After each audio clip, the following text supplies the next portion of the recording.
Welcome to bird media. నేను మీ పవన్ కృష్ణమూర్తి. ఆంధ్రప్రదేశ్లో petrol diesel shortage వచ్చింది. దీనికి ప్రధాన కారణం ఏంటి? ముందుగా యుద్ధం మొదలైంది. యుద్ధం మొదలయ్యాక అసలు ఎన్ని రాష్ట్రాల్లో ఎన్నిసార్లు పెట్రోల్ డీజిల్ షార్టేజ్ వచ్చింది. కానీ దానికి ప్రధాన కారణం ఏంటి? Panic buying. ఏపీలో మొట్టమొదటిసారి ఏప్రిల్ 26న వస్తే అది 28 మధ్యాహ్నానికి ఆల్మోస్ట్ సమస్య పరిష్కారమైంది. సాధారణం కన్నా 30% ఎక్కువ పెట్రోల్ డీజిల్ కొట్టించారు వినియోగదారులు.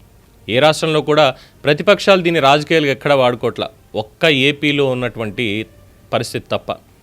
దానికి చాలామంది ముఖ్యమంత్రి చంద్రబాబును విమర్శించడం, అసలు విమర్శించే ముందు అసలు వాస్తవం ఏంటి అనేది కనీసం తెలుసుకోవడానికి ఒక ప్రయత్నం అనేది చేయాలిగా. ప్రతి ఒక్కళ్ళు ఇక్కడ రేవంత్ రెడ్డినో, లేదంటే అక్కడ చంద్రబాబు నాయుడునో, లేదంటే తమిళనాడులో స్టాలిన్నో, కర్ణాటకలో సిద్ధరామయ్యనో వీళ్ళందరినీ విమర్శించడానికి ముందు సెంట్రల్ గవర్నమెంట్ అనేది ఒకటి ఉంది. దానికంటే పైన అక్కడ ఇరాన్ ఇరాక్ ఇజ్రాయెల్ యుద్ధం జరుగుతోంది. దాంట్లో అమెరికా ఇన్వాల్వ్ అయింది. అమెరికా ఆంక్షలు పెడుతోంది. దానివల్ల హార్ముజ్ జలసంధి తెరుచుకోవడం లేదు, ఆంక్షలు ఉన్నాయి. ఇంత కాంప్లికేటెడ్ ఉన్నప్పుడు చంద్రబాబు నాయుడు ఏం చేస్తారు? అంతగా మాట్లాడాలి అనుకుంటే ఈ విమర్శలు చేసేవాళ్ళు డైరెక్ట్గా అక్కడికి వెళ్ళి ఇరాన్ దగ్గరికి వెళ్ళి, లేదంటే ట్రంప్ దగ్గరికి వెళ్ళి, బాబు ఆ హార్మోజ్ని ఓపెన్ చేయించేసేయండి, నౌకలు ఇటు వస్తాయి, అప్పుడు సరిపోతుందని వాళ్ళని మధ్యవర్తిత్వం చేయొచ్చుగా. ఇది చేయరు. కానీ పూర్తి స్థాయిలో అసలు దేశంలో ఎక్కడెక్కడ ఏం జరిగింది అనేది కూడా లేకుండా, అసలు దేశంలో ఎక్కడా లేనిది ఏపీలో మాత్రమే ఎందుకు వచ్చింది అన్నటువంటిది నెరేషన్ తీసుకొచ్చి వాళ్ళు రాజకీయానికి వాడుకుంటున్నారు. ఈ వాడుకునే క్రమంలో వాస్తవాన్ని మరుగున పెట్టేస్తున్నారు. నిన్న మన మార్గాని భరత్ గారు పెట్రోల్ లేదు అని నిరసన చేయడానికి వెళ్ళారు. సరే, దాంట్లో వాస్తవాలు ఏం బయటకు వచ్చాయని తెలిసిందే. సరే, నిరసన కార్యక్రమానికి వెళ్ళారు, సంతోషం. కానీ నిరసన ఎక్కడ చేశారు? వెళ్ళి బిజీగా ఉన్నటువంటి పెట్రోల్ బంక్ దగ్గర ఏమైనా చేశారా? నో స్టాక్ బోర్డు పెట్టి ఇక్కడ లేదు అని వాళ్ళతో మాట్లాడే ప్రయత్నం ఏమైనా చేశారంటే లేదు. వాళ్ళు నిరసన చేసింది ఎప్పుడో 3 ఏళ్ల క్రితం మూసివేయబడినటువంటి పెట్రోల్ బంక్ దగ్గర. మరి దాన్ని ఏమనాలి? అంటే ప్రజల్ని తప్పుదో పట్టించడం కాదా? సరే, ఇక యాక్చువల్ స్టాటిస్టిక్స్లోకి వెళ్దాం. ఏ స్టేట్లు ఎఫెక్ట్ అయ్యాయి యుద్ధ ప్రభావం వల్ల? ఈ మొత్తం డీజిల్ పెట్రోల్ కొరత ఏ స్టేట్లో వచ్చింది? 4 రాష్ట్రాల్లో వచ్చింది. తెలంగాణ, మహారాష్ట్ర, అది కూడా రీజనల్ మరాఠ్వాడా ప్రాంతం. ఇక ఉత్తరప్రదేశ్లో mild pressure, not full panic. Mild pressure అయితే వచ్చింది, ప్యానిక్ అయితే లేదు. ఆంధ్రప్రదేశ్. అలాగే సిటీస్ని చూసుకుంటే ఎక్కడెక్కడ రిపీట్ అవుతోంది అనేది, హైదరాబాద్లో, తెలంగాణలో మల్టిపుల్ వేవ్స్. ప్రతి వారానికి ఒకసారో 10 రోజులకు ఒకసారో బంకులు మూసేస్తున్నారు అనగానే ఇంకా ట్రాఫిక్ జామ్ చేసేయడం, కార్లు వేసుకెళ్ళడం, ఫుల్ ట్యాంకులు కొట్టించేసుకోవడం. ఇదంతా కూడా కేవలం ఒక ప్యానిక్ డ్రివెన్ అంతే తప్ప ఈ సప్లై కొలాప్స్ అనేటువంటిది, మొత్తం సప్లై చైన్ కొలాప్స్ అయింది, కంపెనీలు ఇవన్నీ ఇవ్వట్లేదు అన్నటువంటి దాని మీద ఇది కాదు. ఎందుకంటే అఫీషియల్స్ వాళ్ళు దానికి సంబంధించి కంప్లీట్గా కన్ఫర్మ్ చేశారు.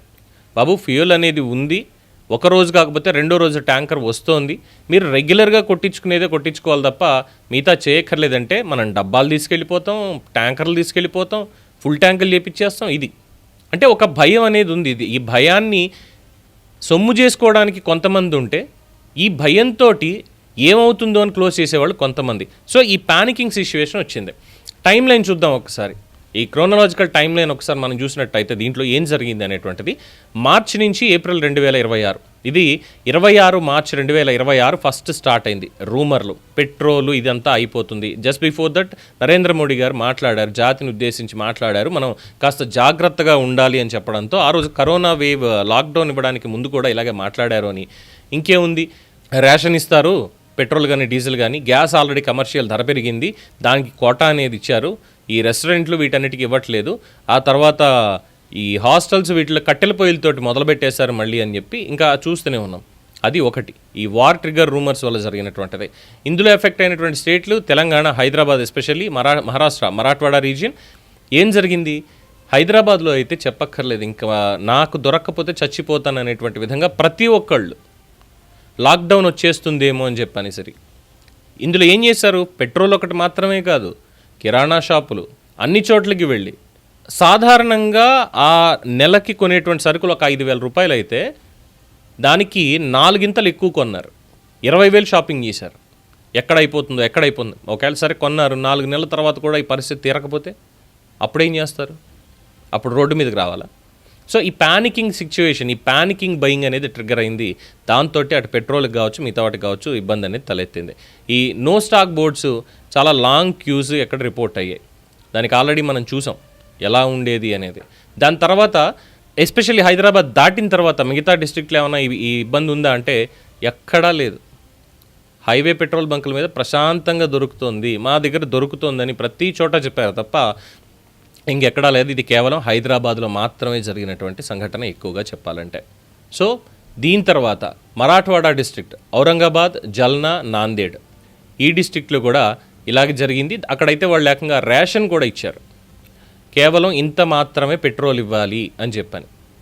ఇక ప్రభుత్వం ఈ షార్టేజ్, లాక్డౌన్ రూమర్స్ అన్నిటినీ కూడా ఖండించింది. ఇక స్టేట్స్ కౌంట్ వేవ్ 1లో చూసుకుంటే అవి 2 మాత్రమే. ఇక రెండోది 28 మార్చ్ 2026 ప్రైస్ ట్రిగర్డ్ ప్యానిక్, అంటే ధరలు పెరిగిపోతాయి, బెంగాల్ ఎలక్షన్స్ అయిపోయాయి కాబట్టి ధరలు పెరిగిపోతాయి, ఆ తర్వాత పెంచేస్తారు అనేటువంటి ఒక ప్యానిక్ సిచ్యువేషన్.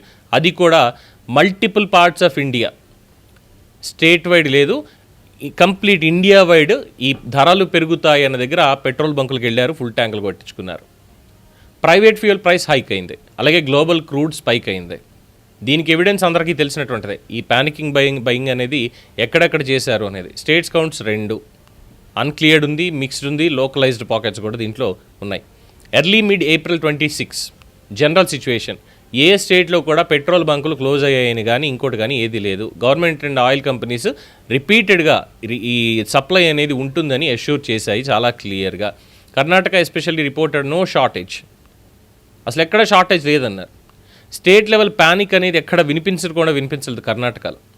ఇక 26 నుంచి 28 ఏప్రిల్లో major states nation wide panic wave.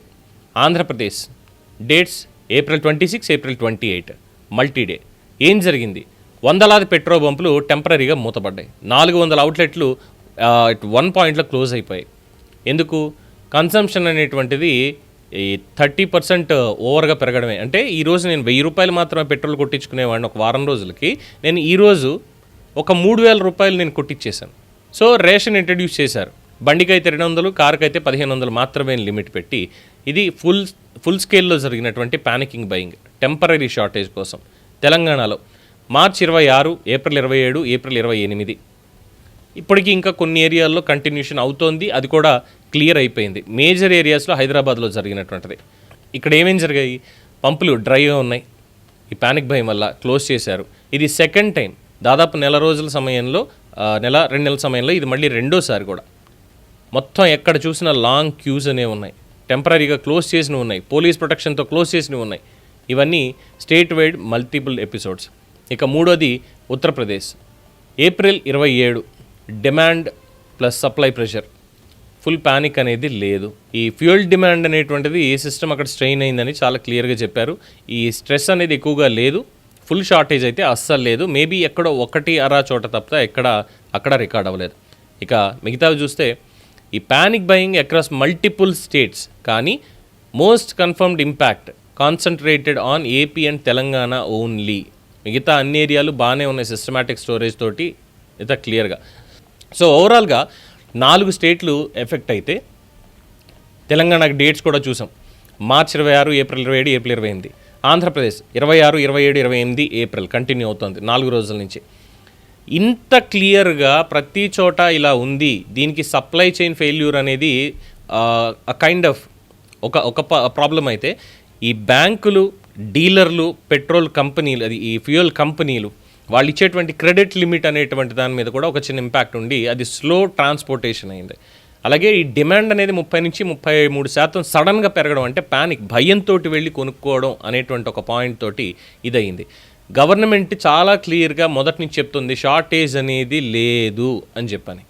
So కేవలం మనకున్నటువంటి భయంతో వెళ్ళి కొనుక్కొచ్చిన దానికి, పెట్రోల్ ఉన్నది అయిపోయిన దానికి ఎవరిని తప్పట్టాలి?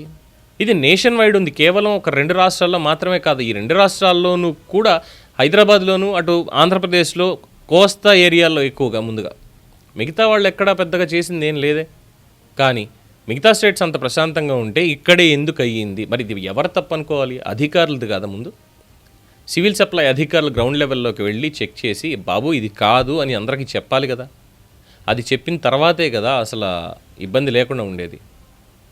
ఈరోజు పెట్రోల్ రాదయ్యా, రేపు ట్యాంకర్ వస్తుంది, రేపు వచ్చి హ్యాపీగా కొట్టించుకోండి, ఇదే చెప్తున్నారు వాళ్ళు. అయినా సరే ఇదంతా చంద్రబాబు తప్పే, చంద్రబాబు వ్యవస్థ లోపమే.